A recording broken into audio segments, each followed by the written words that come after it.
यार दोस्तों, target with PS Parihar channel में आपका स्वागत है। सुबह की इस वीडियो में ऐसी सूचनाएं होती हैं जो विभिन्न समाचार पत्रों पर छाई हुई होती हैं और विद्यार्थियों के लिए आवश्यक होती हैं।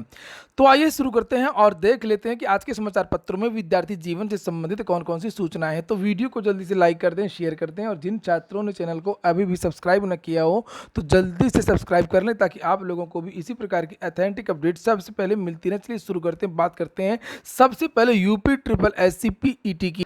आज के समाचार पत्रों में भी सबसे ज़्यादा जो सूचना है वो यूपी ट्रिपल एससी पीईटी को लेकर के हैं और यहाँ पर लिखा पीईटी में ग्राफ और डीआई के प्रश्नों ने उलझाया। पहली पाली में 74 और दूसरी पाली में 75% रही उपस्थिति।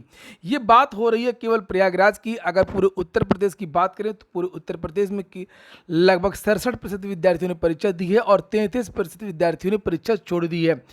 यहाँ पर पीईटी को लेकर के काफ़ी अव्यवस्था से विद्यार्थी काफ़ी आक्रोशित रहे और पीईटी में प्रयागराज में अव्यवस्था के खिलाफ पुतला भी फूंका गया है। यहाँ पर नीचे लिखा कि उत्तर प्रदेश अधीनस्थ सेवा चयन आयोग की ओर से आयोजित प्रारंभिक अर्हता परीक्षा में रविवार को भी गणित में ग्राफ और डाटा इंटरप्रिटेशन यानी डीआई के सवालों ने अभ्यर्थियों को उलझाया और पहली पाली में 74 और दूसरी पाली में 75% उपस्थिति रही है। प्रतियोगी परीक्षाओं की तैयारी से जुड़े विशेषज्ञ वागेश कुमार पांडे के अनुसार 10 से 12 की पहली पाली के मुकाबले अपराह्न 3 से शाम 5 बजे की दूसरी पाली का जो पेपर है वो सरल रहा है और पहली पाली में गणित के ग्राफ और डाटा इंटरप्रिटेशन के प्रश्न उलझाऊ रहे हैं, जबकि दूसरी पाली में प्रश्नों का स्तर समान रहा। हिंदी अंग्रेजी के लंबे पैराग्राफ ने अभ्यर्थियों का अधिक समय लिया। तो जो हिंदी के पैराग्राफ थे वो भी काफ़ी बड़े बड़े थे, उनको पढ़ने में काफ़ी समय जा रहा था।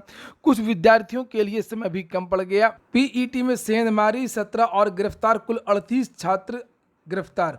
पीईटी में प्रारंभिक अर्हता परीक्षा के दूसरे दिन रविवार को भी सेंधमारी की कोशिश में नाकाम रही एसओजी, एसटीएफ व पुलिस ने प्रदेश भर में संयुक्त कार्रवाई करके सालवर गैंग के सदस्यों, मूल अभ्यर्थियों के साथ कुल 17 लोगों को और गिरफ्तार किया। शनिवार को हुई परीक्षा में भी ऐसे 21 आरोपी दबोचे गए थे। पुलिस के अनुसार राजधानी के चिन्हट स्थित न्यू विजडम प्रोग्रेसिव कॉलेज से एक सालवर गिरफ्तार हुआ था और वह अभ्यर्थी उमेश की जगह गया था। प्रयागराज की अगर बात करें तो प्रयागराज में दिव्याभा इंटर कॉलेज में सालवर गिरफ्तार हुए। कल 38 नहीं, पूरे उत्तर प्रदेश में 40 से ज़्यादा छात्र गिरफ्तार हुए हैं। ये देख सकते हैं, ये फोटो है जो प्रयागराज में जो गिरफ्तारी हुई है दिव्याभा इंटर कॉलेज की। प्रश्नों के विश्लेषण के बारे में भी लिखा हुआ है किस तरीके के प्रश्न आए थे। यहाँ पर कुछ छात्रों के बयान है कि पीईटी का पेपर काफ़ी अच्छा था जैसा अपेक्षित था। कुछ प्रश्न भी पूछे गए थे और पीईटी का पेपर में चूंकि मिनिमम योग्यता हाई स्कूल होती है इसलिए हाई स्कूल स्तर के जो प्रश्न वो पूछे गए थे और ज़्यादातर विद्यार्थियों का यही कहना था कि पेपर आसान था, पेपर साधारण था, कुछ भी ऐसा नहीं था जो आउट ऑफ सिलेबस था। और अगली सूचना है यूपी टीईटी की। लिखा है अब 2023 में होगी 2022 की शिक्षक पात्रता परीक्षा। और यहाँ पर इसके बारे में तो मैंने कल ही आप लोगों से बताया था कि जो पीएनपी में इस समय अधिकारी नहीं है, कर्मचारी नहीं है, यूपी ट्रिपल एससी में अधिकारी नहीं है, कर्मचारी नहीं है, चयन बोर्ड में भी अधिकारी नहीं है, सदस्य नहीं है, जिसकी वजह से आपकी टीजीटी और पीजीटी की जो भर्ती है वो नहीं हो रही है। प्रदेश के लगभग जितने भी भर्ती बोर्ड हैं सब में अधिकारियों की कमी है, जिसकी वजह से भर्तियां प्राय की प्रदेश के सरकारी स्कूलों में शिक्षक भर्ती के लिए अनिवार्य उत्तर प्रदेश शिक्षक पात्रता परीक्षा यूपी टीईटी लगातार चौथे साल पटरी से उतरती नजर आ रही है। 2022 की परीक्षा अब 2023 में ही होने की उम्मीद है। राष्ट्रीय अध्यापक शिक्षा परिषद ने 11 फरवरी 2011 को जारी अधिसूचना में साल में कम से कम एक बार टीईटी के लिए कहा था, लेकिन यूपी में 2019 से टीईटी का सत्र पटरी से उतरा हुआ है। सीएए एनआरसी के विरोध के कारण 2019 की परीक्षा 8 जनवरी 2020 को कराई गई थी। 2020 में कोरोना महामारी के कारण परीक्षा नहीं हो सकी थी और उसके बाद काफ़ी अड़चनों और तारीखों के बदलने के बाद में 2021 की परीक्षा 28 नवंबर को हुई थी, लेकिन पेपर लीक हो गया था। फिर 2021 में दोबारा परीक्षा हुई। यहाँ पर लिखा है कि पीएनपी में कर्मचारी नहीं है और कार्यालय में अधिकारी नहीं है। एक अफसर पर 3 चार्ज हैं। परीक्षा नियामक प्राधिकारी कार्यालय में अधिकारियों कमी के कारण भी समय से टीटी कराना चुनौती होगा। वर्तमान में सचिव परीक्षा नियामक के पद पर अनिल भूषण चतुर्वेदी कार्यरत हैं, जिनके पास प्राचार्य राज्य विज्ञान शिक्षा संस्थान अपर शिक्षा निदेशक का भी प्रभार है। परीक्षा नियामक प्राधिकारी कार्यालय में रजिस्ट्रार, डिप्टी रजिस्ट्रार के पद खाली हैं। ऐसे में सवाल है कि पेपर छपवाने से लेकर के एनआईसी से समन्वय और बाकी सारे जो काम वो कौन करेगा। शासन की बेरुखी की वजह से जो छात्र हैं वो परेशान। अग्निवीर के लिए वायुसेना ने मांगे हैं आवेदन। प्रयागराज स्थित वायुसेना के मध्य वायु कमान और वायुसेना स्थित बमरौली में अग्निवीरों की भर्ती होगी। इसके लिए वायुसेना ने ऑफलाइन आवेदन मांगे हैं।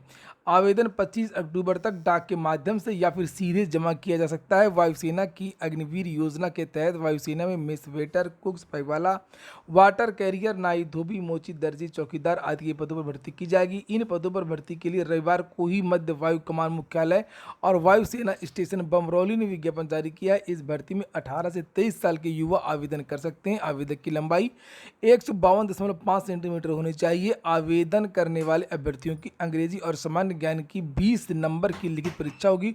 उसे उत्तीर्ण करने वाले विद्यार्थियों को 30 नंबर का स्ट्रीम प्रोफिशिएंसी टेस्ट देना होगा और उसके बाद फिजिकल और फिर मेडिकल जांच होगी। फिजिकल टेस्ट में 1.6 किलोमीटर की दौड़ 6.30 मिनट में पूरी करनी होगी और उसके अलावा एक मिनट में 10 पुशअप, 10 सिटअप और 20 स्क्वाट करना होगा। अभ्यर्थियों को मध्य वायु कमान मुख्यालय और वायुसेना स्टेशन में अलग अलग आवेदन करना होगा। इस भर्ती के तहत जिनका चयन होगा उनको पहले वर्ष 33,000 रुपये मिलेगा और फिर लगातार बढ़ता रहेगा। प्रयागराज के लिए वायुसेना ने आवेदन मांगी। इसके बाद वेटिंग लिस्ट के बारे में सूचना है। वेटिंग लिस्ट वालों को नियुक्ति देने की तैयारी शुरू हो गई है। असिस्टेंट प्रोफेसर के रिक्त पदों पर ज्वाइन न करने वालों की लिस्ट तलब की गई है। प्रदेश के अशासकीय सहायता प्राप्त महाविद्यालयों में विज्ञापन संख्या 50 के तहत असिस्टेंट प्रोफेसर भर्ती में वेटिंग लिस्ट के चयनित अभ्यर्थियों को नियुक्ति देने की तैयारी शुरू हो गई है। उच्च शिक्षा निदेशक ने सभी क्षेत्रीय उच्च शिक्षा अधिकारियों को पत्र जारी करके रिक्त पदों की जानकारी मांगी है। निदेशक की ओर से जारी पत्र में कहा गया है कि विज्ञापन संख्या 50 के तहत चयनित अभ्यर्थियों को नियुक्ति पत्र जारी किए जा चुके हैं और ये प्रक्रिया अब चल रही है। सहायक अभियंता भर्ती के लिए इंटरव्यू आज से शुरू हो रहे हैं। तो वहीं पर आज के समाचार पत्रों में उत्तर प्रदेश दरोगा भर्ती के बारे में भी जानकारी दी गई है। जैसे यहाँ पर लिखा है, पुलिस लाइन में होगा दरोगा भर्ती के अभ्यर्थियों का मेडिकल परीक्षण। आज से उत्तर प्रदेश दरोगा भर्ती के छात्रों का मेडिकल परीक्षण शुरू हो रहा है। दरोगा भर्ती अभ्यर्थियों का मेडिकल परीक्षण पुलिस लाइन में 17 अक्टूबर शुरू होगा। प्रयागराज, फतेहपुर, कौशाम्बी, प्रतापगढ़ और छत्तीसगढ़ के 405 अभ्यर्थियों का मेडिकल परीक्षण और चरित्र सत्यापन किया जाएगा।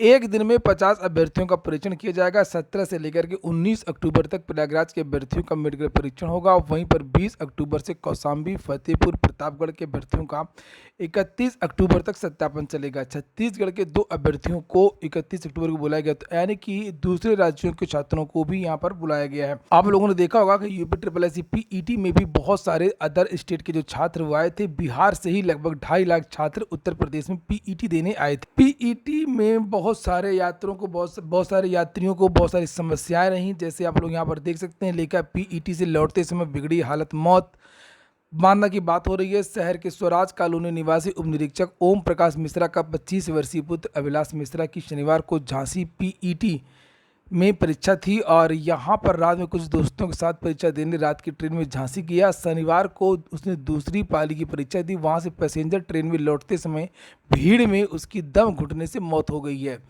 बहुत सारे विद्यार्थियों को ट्रेन ही नहीं मिल पाई और आज भी वो उसी जिस शहर परीक्षा थी वहीं पर रुके हुए हैं और आज वो विद्यार्थी आएंगे धीरे धीरे। और इस चीज़ को लेकर के बहुत सारी जो फोटोग्राफ्स वो भी कल वायरल होती रही। तो ये हो गया आज का वीडियो। अगर आपको अच्छा लगा फिर काम को लाइक अवश्य कर दें। पूरा वीडियो सुनने के लिए बहुत बहुत धन्यवाद।